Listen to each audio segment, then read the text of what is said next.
ভুল জায়গায় শট মেরে দিয়েছে, যার জন্য বল মাঠের বাইরে।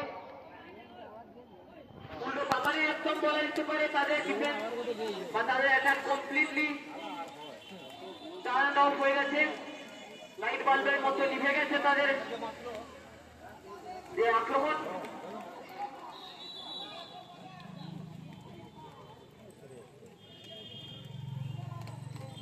ছোটখাটো আক্রমণের চেষ্টা এখানে, একটা সুন্দর ব্লকের সিদ্ধান্ত, কিন্তু একটা ফিল্ড হয়ে গেছে। যদিও গ্রেট টাইমিং, গ্রেট সিচুয়েশন, ভালো জায়গা কিন্তু বলটা ছিল অল্পের জন্য। যদি একটু পাস করে দিত ক্লাস 9 এর প্লেয়ারকে, তাহলে এটা 2-1 হয়ে যেত। কিন্তু এখন কি করে যায়, তাদের অ্যাটাক, তাদের ব্লক, এখন তাদের ডিফেন্স একদম কমপ্লিটলি নিভে গেছে। কিন্তু চান্স আছে এখনো পর্যন্ত, যতটা পারে তাদের চেষ্টায় খেলার চেষ্টা চালাচ্ছে এখনো।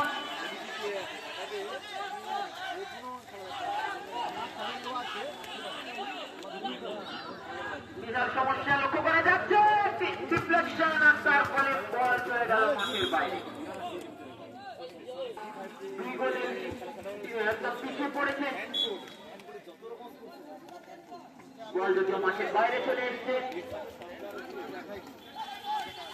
সুযোগ তাদের সদ্ব্যবহার করার চেষ্টা চালাচ্ছে, যদিও ক্লাস 11 বাম দিক থেকে আক্রমণ চালাচ্ছে, কিন্তু অল্পের জন্য মাঠের ভিতরে থাকলে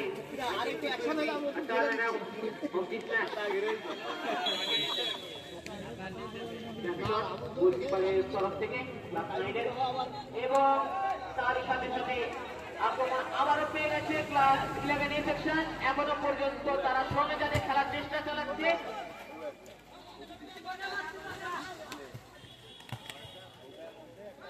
আক্রমণ চালাচ্ছে এখনো পর্যন্ত। ও 9 আবার এবি দুটা আছে,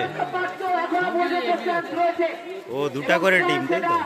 তাদের কাছে এটা 11 এর কাছে এখনো চান্স রয়েছে।